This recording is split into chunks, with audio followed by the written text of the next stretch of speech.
Welcome to the podcast for the sisters and bros. It will make you laugh from your head to your toes. Talking about their lives, from the highs to the lows. And the name of the title goes, The Sloppy Joes. Welcome everyone to the Sloppy Joes podcast. Happy Tuesday for all you folks out there. How are you? I'm good, how are you? Right, very well, mate, very good. You're looking good. Thank you very much. I like that jacket of yours.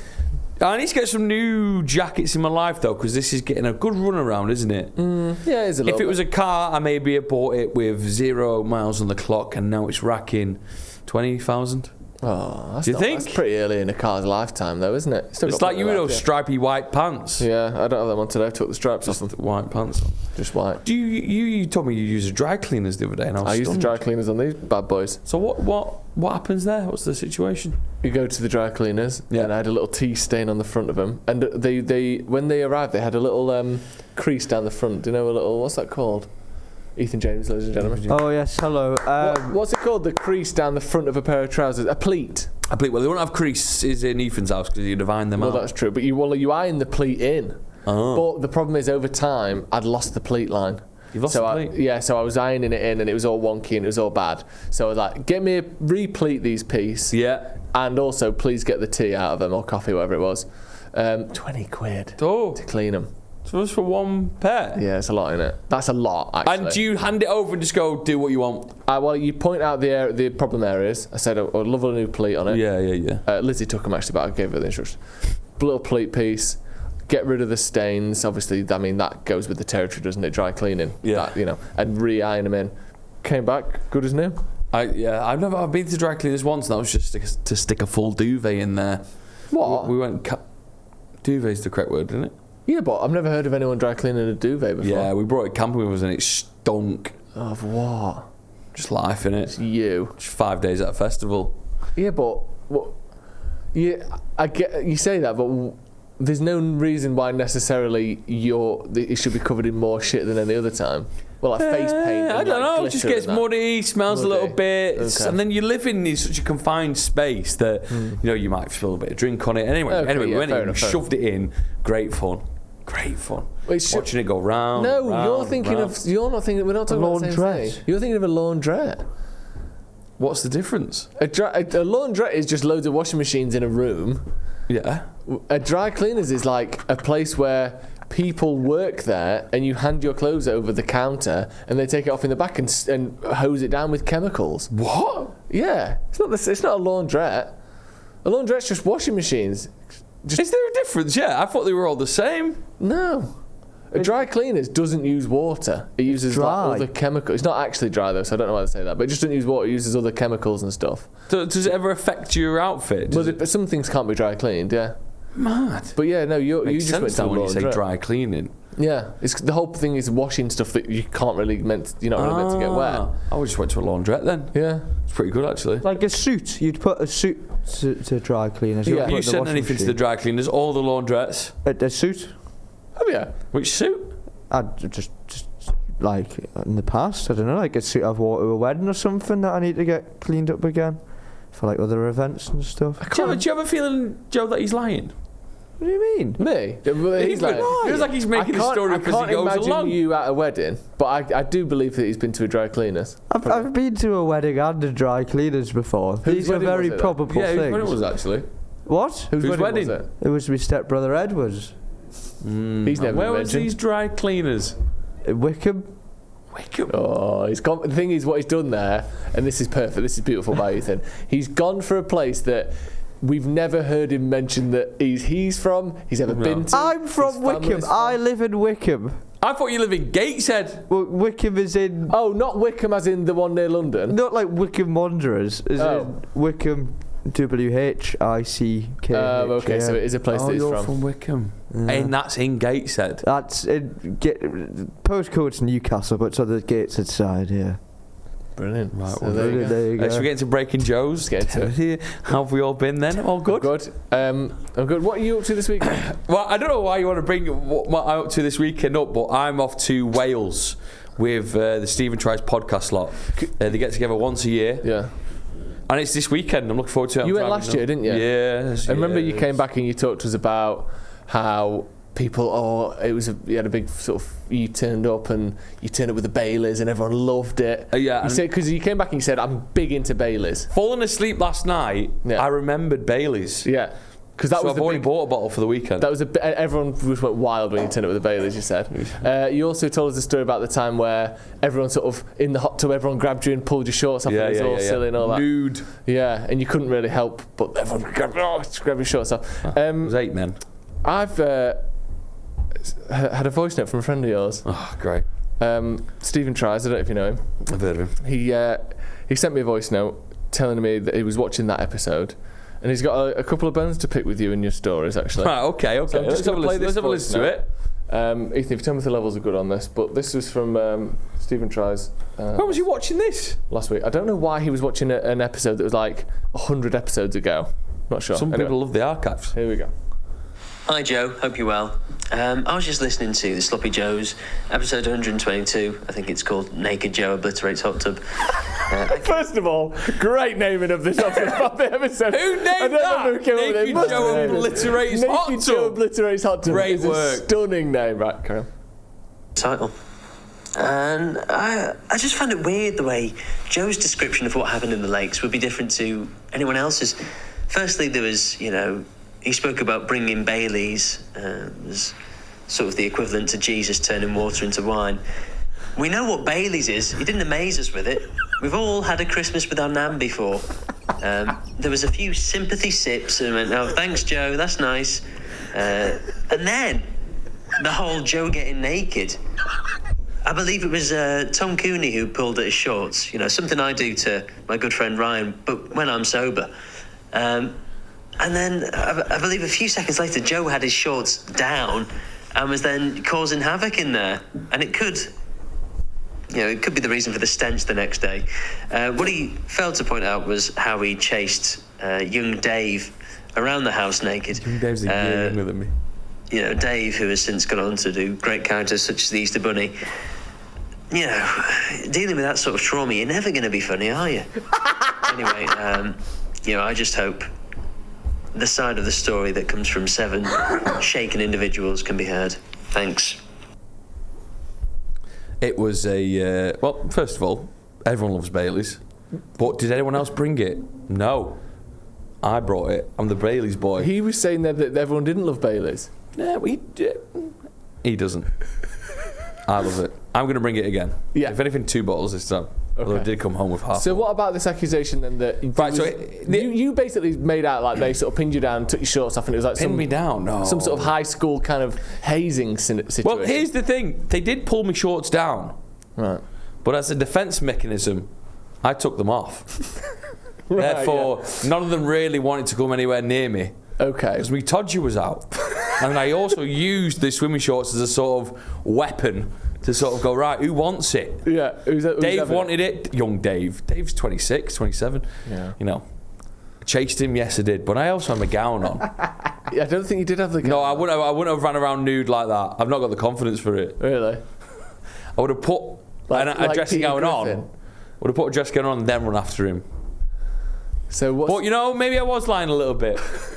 Maybe I did enjoy it when the shorts came off.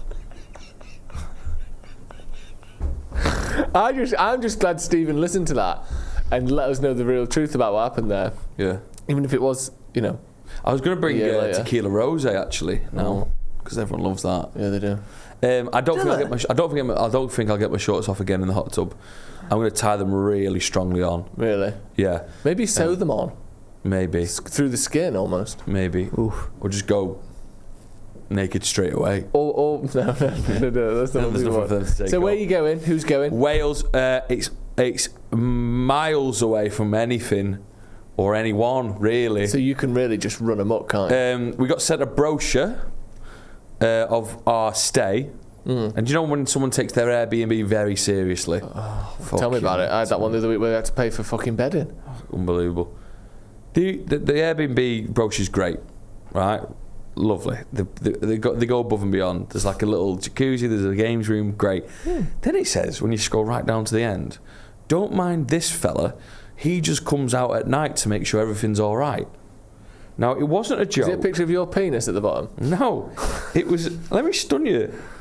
It wasn't a joke, and I'll let you read the brochure bit. What? This guy. Who's that? This guy comes out at night time. Please enjoy the garden. I won't see where it is. Herbie is maintaining it for you. Herbie works during the night so you can relax in the garden during the day.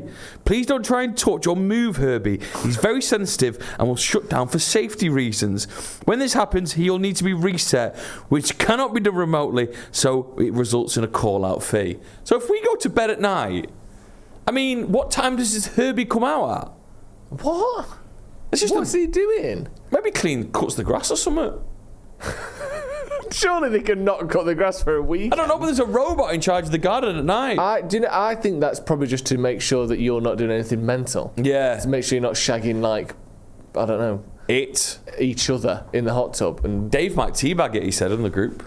But that's really weird. It is weird. A little surveillance robot that if you touch it by accident, they charge you for it. I think it's only the start, robots will be kicking them out more What's often. going on with Airbnb hosts? Oh, Who do they think they're they getting are? above and beyond. It's ridiculous. I bet there's a hell of a cleaning fee already on there. I left untouched bottle of gin for the cleaners to have, right, at our Airbnb in Spain. A creative way to say that you left litter at your Airbnb. I put for you on it. Cleaning fee for it. They took a picture as evidence. That's rough, isn't it? Rough, that. Yeah, so I'll let you know next week's pod how it all went. You've got to try and have a shot of rosé tequila with that robot. Try and get it bladdered. Get it absolutely shit-faced. Yeah. Send a picture of it in the hot tub with you lot. And it's got his fucking... got his HDMI cable tied around its head. Absolutely off its tits. That's the real thing to do. Yeah, that's fucking class. I mean, us and Herbie's a fucking lad. Little joint sticking out Herbie's mouth. Imagine his eyes are like just across little lines. Eyes absolutely off his tits. Herbie brought Herbie's coke. just turned into the Henry Hoover. Herbie's sucking everyone off. Herbie's unbelievable. Herbie's such a laugh. Mad. That'd be so good. Send her loads of pictures of Herbie just doing mental shit. But Herbie's throwing up. He's too much. He's had too much. Do you know? Because Pissgate was massive last year. Yeah, that's why he said about the smell the next day. Ethan's bought blue dye. He bought the dye, so if anyone pisses in the hot tub whilst we're there, it'll turn blue. But what about the piss that's just naturally on the sort of in the foreskin? I think you'll see that. You'll go, that's just a little bit of natural piss. That's just. Whereas if it's like a little like cloud. So I watched a video the other day, and it was a bloke who got two like sort of big plastic buckets, tubs even, full of water, and into both he poured some chlorine like you'd find in a hot tub or in a swimming pool or whatever. Yeah. And in one of them, he put a little shot of wee. Really? Yeah. His own wee? It must have been his own wee, or some internet wee. Covered both the tubs up, left him overnight, came back the next day, took the lids off, smelled the one that had just had chlorine in. He said it didn't smell of anything. Scentless. And he said the one that had the little bit of wee in it smelled like every swimming pool you've ever been to. Do you know that swimming pool smell? Oh, yeah. Is actually the smell of chlorine plus piss. Oh, no. So if you get to that hot tub, it's probably piss already in it. There's your piss going to go in there. The smell of swimming pools is chlorine plus piss. That smells great. Yeah, it's a beautiful smell. Yeah. I'd have a candle of it. Yeah, you would. Love that. Little chlorine and piss. Sunday night was a huge occasion for me. It's not. All right. What was it? We all know that we love Bunny Jackson's, don't we? Yeah. Which is a bar in town that does cheap wings, good booze. We've had many a meeting in there, many a celebration. They've opened a new spot which now does exactly the same but with karaoke. Oof. And on a better Sunday, location as well. Better location. I love it. Northern Quarter. Don't tell the other one that. On a Sunday night, they do a little karaoke competition for £100 bar tab. You've got to go on stage and try and impress me. Well, I was the host that day. Impress the host / everyone in the room with like a sort of knockout competition. The guy said to me, do it however you want. 14 people signed up. There's about 100 people in the room. I did a little game. I did little knockouts, one-on-one. I did like a little live draw. You know what I mean? And people were loving it. We had some belting singers. Really? Yeah. Some of the highlights included Billy Joel's Piano Man went up against ABBA's Gimme Gimme Gimme. Ooh. Now, ABBA's Gimme Gimme Gimme was great. She got the crowd going. She even brought people forward a little bit. Do you know when you can tell someone's got a bit about them? Stage presence. Come forward. So then it looked really packed around her. He needed an incredible amount of effort to pull Billy Joel out of the bag, and he did it, and he won the cheer off. Wow. And he won under £100? No, he didn't win all the way. We're in the quarterfinals now. Oh, right, okay. Go on the way there. The last act of the day was a guy who worked in a bar, and he was called Dixon. Dixon was a Chinese lad. Dixon was, I believe, studying in Manchester whilst also working at the same time. This is the start of that novel you wrote, isn't it? I'm going to finish it now. Dixon said to me, he was a last-minute entry because he was nervous. He told me he's never drank before, and he's a single man. He didn't just tell me that, he told everyone when he got on stage that as well. Protesting a bit too much. Always pissed, never single. After we've seen 16 acts, it's hard to sort of Would you say let everyone know who's in charge here. Okay. But Dixon singing Katy Perry's Raw. What song's that? You're gonna hear me roar. Let me tell you this. The roof went up. Really? Bang, the roof's gone up like that. I thought, I can't believe it. Dixon's through to the next round. I didn't see that coming personally. No one saw it coming. So there's 2 more rounds to go, the semi-finals. Dixon sings a song that I know it, and I think you'll all know it, but I've not really ever listened to it. I don't even know how I know it. It's that song that I'm just a little bit caught in the middle. Life is a game and love is a riddle. It's called This Life by Lenka. But you know what I'm singing there, don't I know you? the song, yeah, but I wouldn't be able to tell you who sang it or what it was called or where I even know it from. Yeah, good point. Dixon's going up against Careless Whisper in the semi-finals. Billy Joel. But isn't Careless Whisper very much being carried by the saxophone? Yeah, but you use that to your advantage, don't you? That's when you sort of order. That was a loud bang. That's when you go around the room and sort of get people involved. Yeah. And Dixon's This Life, again, wasn't expected, but wow. It blew him away. It really did. The crowd brought him with it. And do you think there was part of Dixon's whole persona that was just everyone fell in love with immediately? Yeah, because I'm falling in love with Dixon. He'd do a little speech. He's turned up. He's painfully single. He's shy. He's singing songs that no one else is singing. Yeah. These are, do you know the front of the book, like the front of the karaoke book, ones where there's, the pages are rubbing off. You've got Angels by Robbie Williams, of course, My Way by Frank Sinatra, yeah, Sweet Caroline, You've Valerie, classic. Amy Winehouse, yeah, of course. You've got some sort of Bruce Springsteen as well, maybe 2 or 3 Bruce Springsteens in there. They're your absolute. If you've been in any karaoke bar, you've heard all of them. No one's doing, I'm just a little bit caught in the middle. It's refreshing. Yeah, it is refreshing. So his final songs, so 3 people made it to the final. Lady did Niles Barkley Crazy. It's an alright choice. It's not a finale choice, I don't think. It's not easy to sing either. It's a journey, man, that. I'd say. Do that in the semis. Middle guy stunned me, but he bowled me. We went Bohemian Rhapsody by Queen. Wow. That is such high risk, high reward. But he can sing. But it's 8.5 minutes. This version was only 6. I don't know which bit they cut out. Maybe it isn't. Maybe that's what they're. And then, so I was thinking, so they've all told me what they're going to sing first. I have to write it down and put it in the system. So obviously, I'm thinking, what is Dixon going to pull out the bag here? And it's a pop tune, not too old. Carly Rae Jepsen's "Call Me Maybe." And do you know what sealed the deal? He said, this is him. He said he'd never had a drink before. And before he sang Call Me Maybe, he did a shot of, I believe, Sambuca. Brilliant. And he brought the house down. Because this isn't, at this point, this isn't just a karaoke competition. This is like a life-changing evening for Dixon. Yes, this is unbelievable. I'm buying into that storyline all night. I got him on my shoulders. We sang the last chorus all together.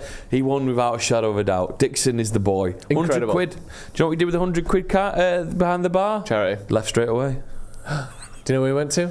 To another karaoke bar. Yeah, to do it all over again. To pretend he was too nervous to sign up to start with. To pretend he'd never had a drink before. To pretend he was single. To do this live. Him and his girlfriend have gone off to another karaoke bar, bladdered both of them. I do recommend it though. He's swindling. It's good fun. That sounds great. It's really good fun. We had confetti cannons. Have you felt the power of a confetti cannon? They're unbelievable. Would you ever have one? Would I ever have one? Maybe for the live show, confetti cannons. You twist and pop. Oh, I think I have used one of those before. So good. The manned ones. I thought you meant the ones that you sort of see like built into the stages and stuff at like Coldplay shows. You know, where everyone just gets absolutely rinsed in confetti. I always hate it when the confetti boys give themselves away before the actual show. Do you know when you just stood there watching a gig and a random piece of confetti comes down and you go, hold on. Where have you come from? Where have you been? Your mates are somewhere, aren't they? Yeah, you just see it, just the light catches it, is it? Yeah, that's it. Yeah. I see. Like a horror film where you look up and someone's like dead with blood dripping out of them. Yeah, I like a confetti. I remember when we went to watch Disney on Ice as kids, the confetti was Pocahontas. Oh, nice. The confetti was little maple tree leaves, like, you know, because it's all in like the wilderness in the trees. Yeah. And all these leaves came down and we kept loads of them. I still had some in the house when we were growing up. Pinned to my sister's little chalk cork piece. How have you been anyway? What have you been up to? What's the gossip? I'm good. I've got a mouthful of herbs. What have I been up to? I've been speaking to your friend Stephen Tries, as we've established already. Was the dog all right?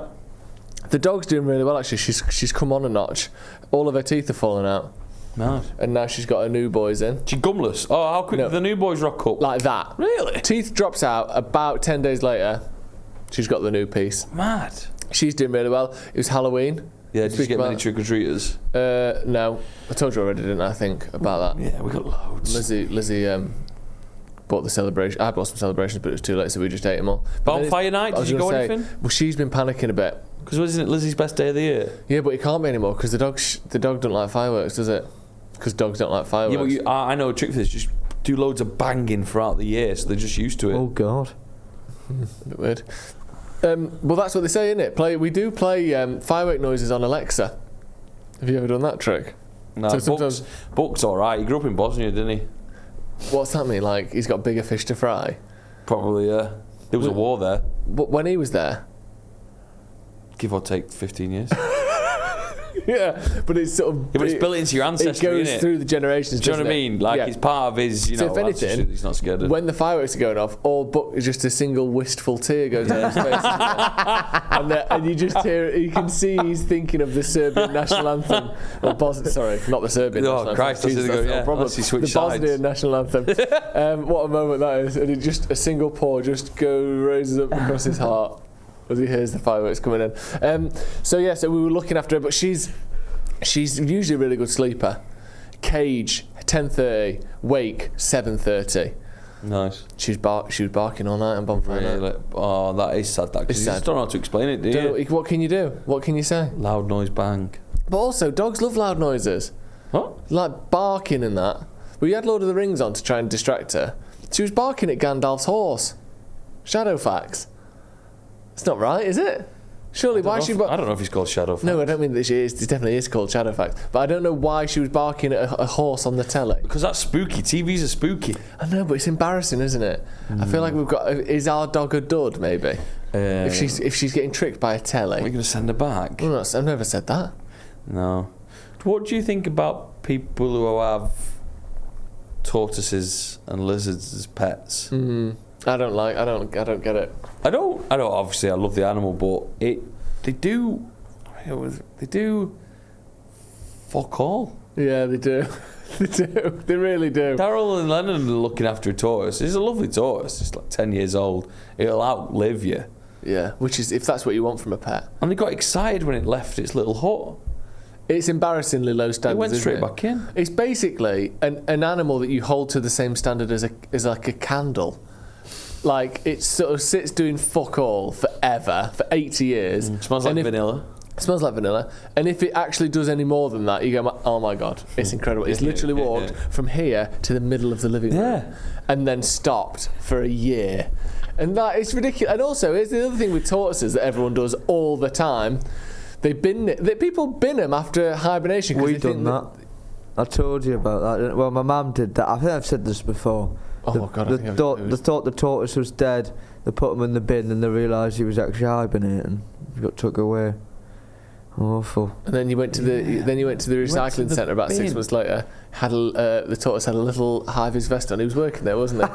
yeah. He was quite the story. He was doing the MDF bins. Yeah, because people want to put lumber in there, but it's MDF only. It has to be chipboard. I'm stunned that you didn't Google that. It happens constantly, Joe. It happens constantly. And when some fucking 5-year-old like Ethan goes, I want a tortoise for Christmas because I read SEO Trot by Roald Dahl.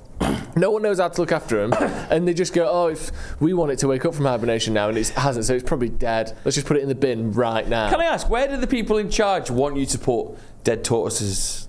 Well, is this like batteries, you think? Yeah, because obviously there's specific bins for certain things. Where are you supposed to put a dead tortoise? So if you take your dead tortoise to the skip, where will it go? The tip, where do you put it in? It's probably non-recyclable waste, isn't it?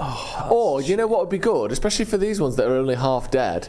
You can put them. Do you know there's always at the tip? There's always like all the normal bins, and then on the way out there's usually like a big container with loads of tellies in, and like loads of what they call like exercise bikes. Yeah. And stuff that clearly still works, but no one wanted anymore. Maybe you just have a big stack of tortoises on there. You can take one home.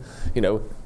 Crack its little carapace off. Use the bottom as a nice bowl for nachos. Would it be a furnace or would it be a destruction job? I think roll over it with a big. Put one of those big hydro pumps on it, like in those videos that you get on TikTok.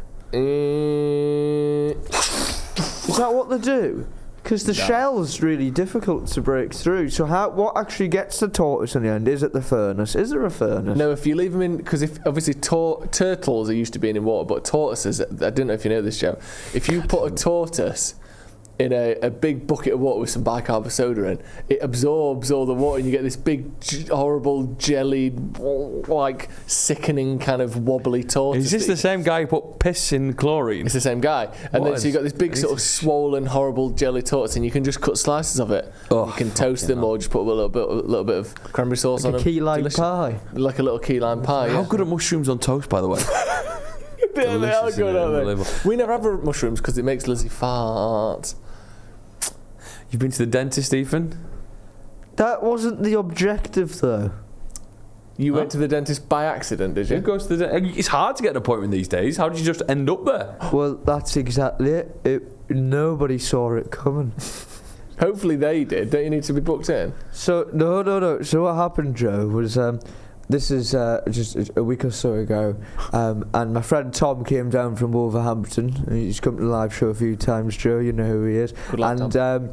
And my friend Wob. So it was a Friday. So I wasn't in work, and none of us were at work. It was just coincidental. So it was it felt a bit of like an unemployment day out to the pub. Nice. Midday, the best days. The best days.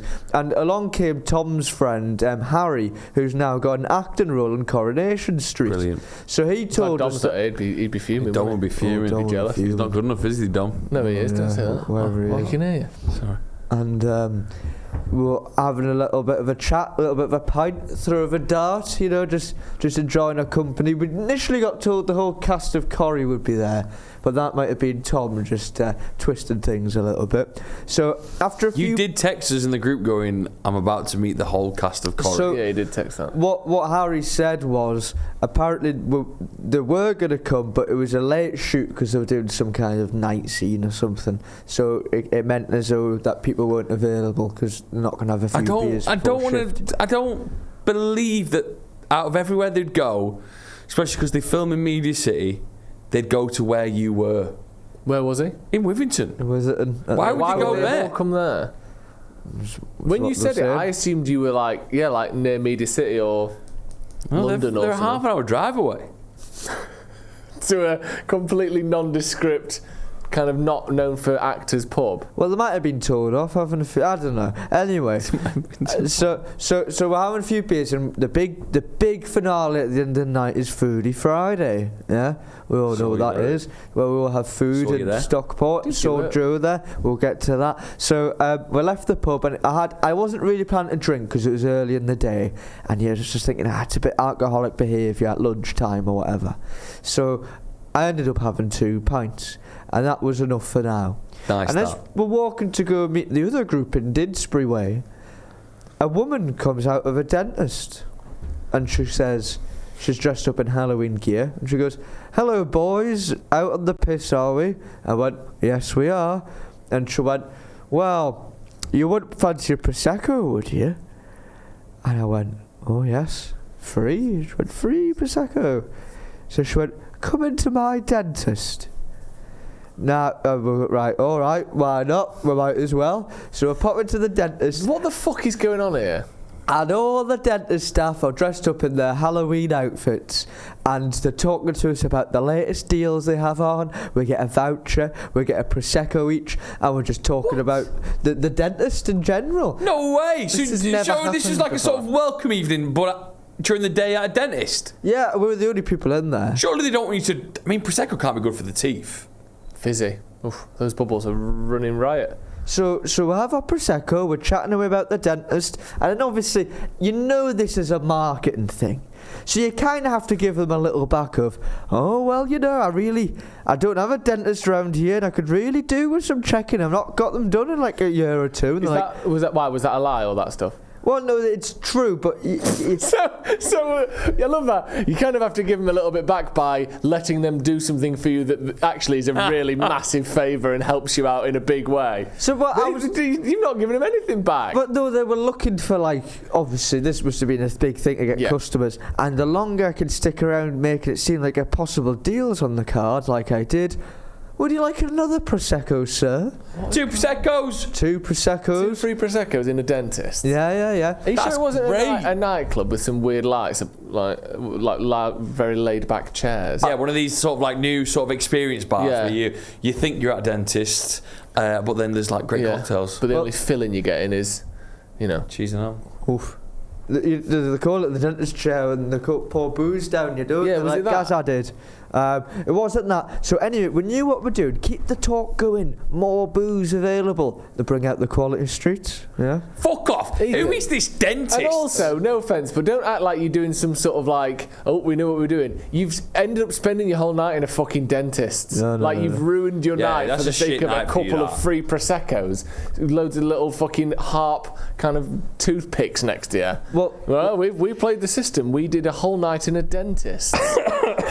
Wob tried to keep the interest going and was talking about the dentist room, and the dentist guy went, you wouldn't want to see it, would you? And Wob was like, yeah, sure, I'll see your dentist room. So Wob didn't really know what to do, because it's a dentist room, isn't it? But this guy's chuffed with it, so he takes him in, and it's your classic dentist chair and bits on the side and sink. stuff. Sink. Yeah. There's an assistant there, I guess. Small plastic cup full of green fluid. Yeah, or pink, depending what day it is. Yeah. And I think computer screen, maybe. Yeah, I think so. I didn't go in. Cabinet. Wob went in, and he basically Wob was going, "Wow, this is class, this mate, great dentist room." He's going on here? Do you want to sit in the chair? So Bob's like, "Yeah, I'll sit in the chair." He's like, "Great chair, mate. Quality dentist chair." He's like, "Glad you like it. Well, if you want to come along, we could maybe try and get you signed up or whatever." Next thing you know, another family walk through the door to join us whilst we're all having our Proseccos. And the guy comes in. Absolutely mad. The guy comes in. Never happened anywhere else. The guy comes in and he's like, they're like, "Do you want a drink?" And they're like, "Oh, we've got some beer in the fridge if you want that." So he's like, "Yeah, I'll have a beer." And the daughter's there. He's like, "Oh, we've got some chocolates for your daughter." So she comes through. And the guy turns to me and he goes, Are you the producer at Stretford Panic?" I'm like, Yeah. And he's like, "I'm Carl. I'm the guy who made Joe McGrath's burger." At Yard and Coop. Carl from Yard and Coop. Yeah. But he was there. The family. He was the dad of the family. So wait, what the hell? Yeah, so I was talking about the Yard. What a small world. I know. That whole thing feels like, do you know when someone tells you their dream? Yeah. You go, this is shit. But the fact that all happened. Did you sign up? I got a voucher for £100 off whitening if I wanted it, and me and Carl were chatting. Carl said he might want to do some more stuff with us, so he took my number. So a bit of a business opportunity there, maybe. So you never know. The fact that he was like, "Do you want to come look in my room?" I think it was a fake. And we all took a photo with fake teeth in our mouth for their Facebook page. I think he made it up in the Manchester Evening News. Do you mind finding that picture? My brain actually can't come up with anything to say to this. Do you mind finding that photo? So Can we see that photo? You put it in the group. I've got the photo. I'll put the photo in the group. I got told that it was going to the papers. We'll see. Going to the papers? What year is this? The 70s? What do you mean? Dentist brand new opening. We're going to the papers. This is absolutely absurd, this. Do you know, just a quick story about drinking games. You know, like you talked about the dentist chair, blah, blah, blah. A mate of mine told me the story the other day. I couldn't believe it. He's a dead quiet lad called Dan. He said they once got pissed and a mate of theirs at uni did a bum chug which he drank a can of Foster's up his arse. That's not drinking, is it? What do you mean? How does that work? They put do you know like you have those chug things? A funnel? Yeah, they put it up his arse and he drank it whilst he was doing a handstand. Can you get you pissed? He said he was more leather than you could believe. One Foster's. And they said they didn't bother because it was Foster's, because you don't taste it, do you? Is it because it skips of all the drinks to absorb rectally, Foster's is the best. Foster's the best. Should we eat some food? Yeah, let's do it. Oh, that's definitely 9 out of 10. Definitely. Oh, that is sensational! 1, 2, 3, 4, 5, 6, 7, 8, 9 out of 10. Right then, everyone, it's the 9 out of 10 club, and it is absolutely historic today. It's the World Cup. People are calling it the Battle of the British Tea Classics. Easy for me to say. It is. This is wild. Neither of these foods are British, by the way. No, but you'd have it at a tea time, wouldn't you? Oh, yeah. It's chicken Kiev versus lasagna. Lasagna! And Dom's here with us. He's supplying the food. How are you, Dom? Very well. Fresh out of the oven 2 hours ago or whatnot. We've got a very big lasagna here. It looks stunning, that none lasagna. of special. Show tippers that. Let's show us that lasagna a little bit. Oh, pick it up a bit. Yes. Look at that. Oh, that looks horrible. It does look horrible on the camera, but plus great we've got here. these chicken Kievs, which, truth be told, were heated in the microwave. Look shit as well. They've halved in size. Yeah, they have really strong. I guess that's what the microwave does to it. They are stiff. Let me just say this. I think because of the way we've done it, remember your favourite chicken Kiev you've ever had, yeah? Don't remember that one. Pass it around, Ethan, come this way. We've all just been through some of the food on the show. I mean, I had far too much of that chicken Kiev than I'd have liked because it was nice, but the fact we microwaved it, I'm stunned a bit. It's still, the flavours are absolutely delicious. Undeniably delicious, actually, on the Kiev. Lasagna was stunning. The lasagna was so good. I've got to say, though, we've got to remember that if you bought a chicken Kiev made by that restaurant, you've got to have that in your mind. That lasagna has been made with love. It has been made with love. Whereas we've microwaved a Kiev. To be fair, though, they've probably just taken that off a freezer box and put it in the oven. Do you think? I don't know. The lasagna? I don't think so. It's a chain restaurant. Is it? Yeah, but they can still cook their own stuff, though. Right. Probably not, though. Ethan, how was that for you? Oh yes, well, I think with these things as well, we're taking into account the general representation of it. It's not a specific thing. It's not like a fat pat sandwich, is it? It's a lasagna and a Kiev generally. But you, sorry to interrupt you there, but using that methodology, I've had far more horrendous lasagnas than I've ever had horrendous Kievs. I've never had a terrible Kiev. And I've had some lasagnas that are so white and sloppy and just flavourless. This happens to be a really good lasagna. My mum's lasagna, which is a veggie lasagna, like one of my favourite foods, but world class. I don't think I've ever had a bad lasagna. You've never Even had a bad lasagna? shit lasagnas are great in my head. Do you know what I mean? I do know what you mean. like white, soupy awful, pub lasagnas. But I like those ones.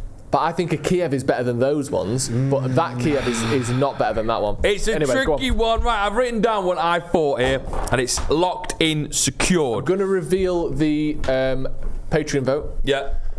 Is chicken Kiev's just an English thing, by the way? I don't know, you assume, are they Ukrainian? Or is the Kiev just I don't know what the irrelevant? Kiev bit's all about. I don't know what it's about either. The patrons have voted overwhelmingly in support of the lasagna. Wow. So there's your first vote. Wow. Right, well, I'm going to vote. And this is for many different reasons. But one of them is simply, even at its worst, I think it's still a great fucking bite. And at its best is incredible. And it's the chicken Kiev. Oh, I think the fight back Kiev, on our hands. I enjoyed a microwave Kiev there. Yeah, and it was rock hard. It was excellent. Ethan? Well, going back to what you said about lasagnas and stuff, true. I have had a bad lasagna. I remember me and Jay in America, we had this veg lasagna, thick lumps of aubergine in there, terrible, one of the most disgusting things I've had. But lasagna on its day is probably the greatest of the pasta world for me. The chicken Kiev, I've had some disappointing experiences with it in the past, but it is a tasty treat, some might argue. Yeah. But I wouldn't argue that, let me tell you that for what's sure. What's he going for? It's lasagna. I mean, it all comes down to me, so it's 2-1 in favour of lasagna. And I have to say, like I said, the average chicken Kiev is better probably than the average lasagna I've had. But when you get into good lasagna, and my mum's lasagna growing up is one of my favourite meals of all time, that's a nice lasagna. I've got to go with lasagna. Lasagna's won it, but it's a tough call because Kiev's you can't even try and find a bad one because even the cheapest Aldi frozen is absolutely fantastic. Right decision there, Dom? Do you think? Yes. Yeah, I think a lot to do with the lasagna's pull is that you're always a bit surprised with any lasagna you have because there's always slight variations which make a huge difference to it, and it's always Kiev. It's good at a stable level across the board. But lasagna, there's a bit of novelty at play there. You can't swim in the same lasagna twice. That's what they say. You can't. That's what they say. Could lasagna go all the way? Does it have a chance? I think it's got a small chance, especially that one. Yeah, that one could take on any of the big boys. I could possibly eat a bath full of that. Yeah, me too. Should we do that now after we've wrapped up? Yeah, good idea. Oh, you've got to wrap up. Make sure you subscribe, please. If you're watching and you haven't hit subscribe, please do. Yes. We're on the road to 10,000 subs by the end of the year. So thank you for joining us on this mission. Don't thank you for bringing the food. Oh yes. What are you doing? Top 3? No, we ain't got time to. Oh right, you're okay. It's all right. No, top 3 waves. This is my one. I'll do the Queen one like that. Okay, and I'll do this one. That one that bear does in captivity when he wants people to throw it a big loaf of meat. If we want you to do. Alright, I'll do this one. See you later. Oh!